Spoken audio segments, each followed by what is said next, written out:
स्वागत है। आज हम बात कर रहे हैं लोगों से बेहतर ढंग से जुड़ने की कला पर।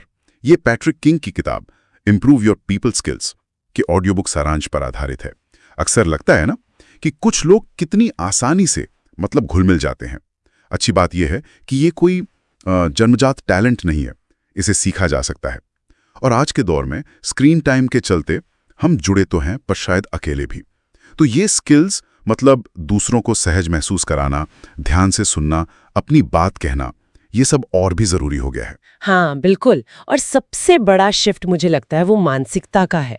अक्सर हम सोचते हैं कि हमें कितना इंटरेस्टिंग दिखना है। किंग कहते हैं फोकस बदलो, खुद को नहीं दूसरों को इंटरेस्टिंग महसूस कराओ। उनमें सच्ची दिलचस्पी लो। शुरुआत यहीं से होती है। अरे वाह, ये तो पूरा नजरिया ही बदल देता है। फोकस खुद से हटाकर दूसरों पर। हाँ। अच्छा, तो फिर चलिए कुछ क्या कहते हैं टेक्निक्स देखते हैं। पहली छाप की बात करें, कहते हैं 7 सेकंड से भी कम लगते हैं। ये तो बहुत ही कम टाइम है। हाँ, बहुत कम।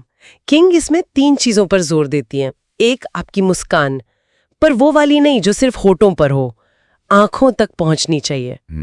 दूषण स्माइल कहते हैं शायद। दूसरा, आई कांटेक्ट, स्थिर, सहज। ये दिखाता है कि आप वहां मौजूद हैं, उनकी बात में इंटरेस्टेड हैं।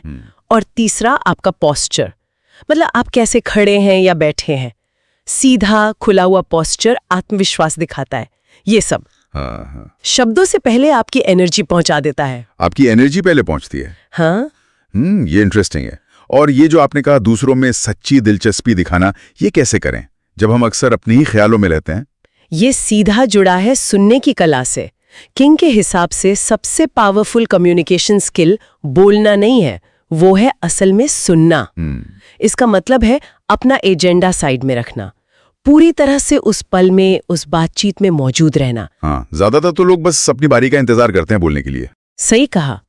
तो असली सुनना सिर्फ सिर हिलाना या कहना नहीं है, बल्कि सामने वाले की भावनाओं को समझना, बिना जज किए, बिना तुरंत सलाह दिए। तो ये जो एक्टिव लिसनिंग कहते हैं, इसका कोई खास तरीका, कैसे करें इसे? हाँ, एक तरीका है जिसे रिफ्लेक्टिव लिसनिंग कहते हैं। सामने वाले ने जो कहा उसे अपने शब्दों में दोहराना, ये पक्का करने के लिए कि आप सही समझें।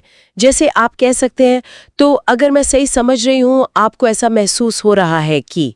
इससे उन्हें लगता है कि हाँ, किसी ने मेरी बात सच में सुनी और समझी। अच्छा। और भरोसा वो तुरंत बनता है।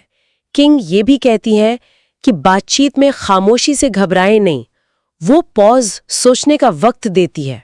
ये समझा जाना वाली बात, ये मुझे समानुभूति एम्पैथी पर लाती है। अक्सर लोग सिंपैथी और एम्पैथी में कंफ्यूज हो जाते हैं। किंग क्या फर्क बताती हैं? हाँ, ये बहुत जरूरी फर्क है। सिंपैथी है किसी के लिए बुरा महसूस करना, जैसे ओ मुझे तुम्हारे लिए दुख है। लेकिन एम्पैथी है खुद को उनकी जगह रखकर महसूस करने की कोशिश करना। मैं समझ सकती हूँ ये तुम्हारे लिए कितना मुश्किल रहा होगा।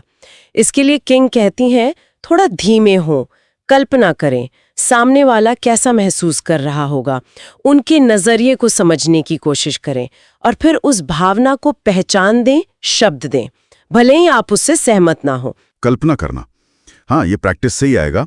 और ये सब सुनना, समझना, ये भरोसे की नींव रखते हैं।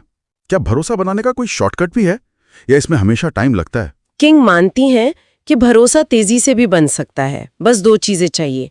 एक तो प्रामाणिकता, ऑथेंटिसिटी, आप जैसे हैं वैसे रहें, कोई दिखावा नहीं। और दूसरी, निरंतरता, कंसिस्टेंसी, आपकी कथनी और करनी वो एक हो।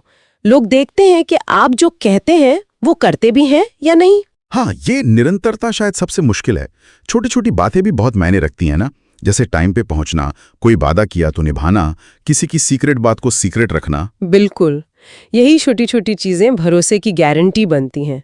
और आपकी वो सच्ची दिलचस्पी, आपका एक्टिव होकर सुनना, ये सब भरोसे को और मजबूत करते हैं, क्योंकि लोग उसी पर भरोसा करते हैं जिन्हें लगता है कि उन्हें अहमियत दे रहा है। अच्छा, तो सुनने और समझने के बाद अपनी बात को असरदार ढंग से कैसे कहें? किंग इसके बारे में क्या कहते हैं? क्या बहुत बोलना जरूरी है या जोर से? नहीं, बिल्कुल नहीं। किंग का तो मानना है लेस इज मोर, कम बोले पर साफ बोले, संक्षिप्त। अपनी बात में वजन लाने के लिए भावनाओं का सही इस्तेमाल करें। आवाज का उतार चढ़ाव, सही जगह पर रुकना, ठहराव लेना, ये सब जरूरी है। और अगर कोई मुश्किल बात समझा रहे हैं तो कहानियों का, उदाहरणों का इस्तेमाल करें, वो ज्यादा असर करता है। और फीडबैक, जब किसी को फीडबैक देना हो वो अक्सर मुश्किल होता है, लोग बुरा मान जाते हैं। हाँ, तो किंग का सुझाव है कि फीडबैक हमेशा व्यवहार पर दें, इंसान पर नहीं, और नियत सुधार की हो, कमी निकालने की नहीं। शायद वो situation behaviour impact model SBI उसका इस्तेमाल करें कि किस सिचुएशन में क्या बिहेवियर था और उसका क्या असर हुआ। ये ज्यादा कंस्ट्रक्टिव है। तो कुल मिला के बेहतर पीपल स्किल्स का राज कोई बाहरी दिखावा या बहुत बोलना नहीं है, बल्कि ये अंदरूनी ध्यान और समझ है। मतलब बातचीत में पूरी तरह मौजूद रहना, ध्यान से सुनना, दूसरों की भावनाओं को समझने की कोशिश करना और अपनी बात ईमानदारी और स्पष्टता से रखना। एकदम सही कहा। और ये सारे स्किल्स है, मतलब मांसपेशियों की तरह, जितना अभ्यास करेंगे उतने बेहतर होंगे।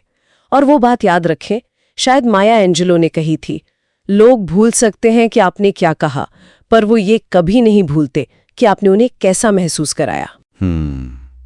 ये बात तो सोचने वाली है। तो आज की इस चर्चा से एक छोटा सा एक्शन पॉइंट लेते हैं। अगली बार जब किसी से मिलें, बात करें, तो बस 60 सेकंड के लिए, सिर्फ 1 मिनट, अपना पूरा ध्यान सिर्फ उन पे लगाएं। फोन जेब में, अगली क्या लाइन बोलनी है वो ना सोचें, बस सुने और महसूस करें। देखिए, इस छोटे से बदलाव से क्या फर्क पड़ता है।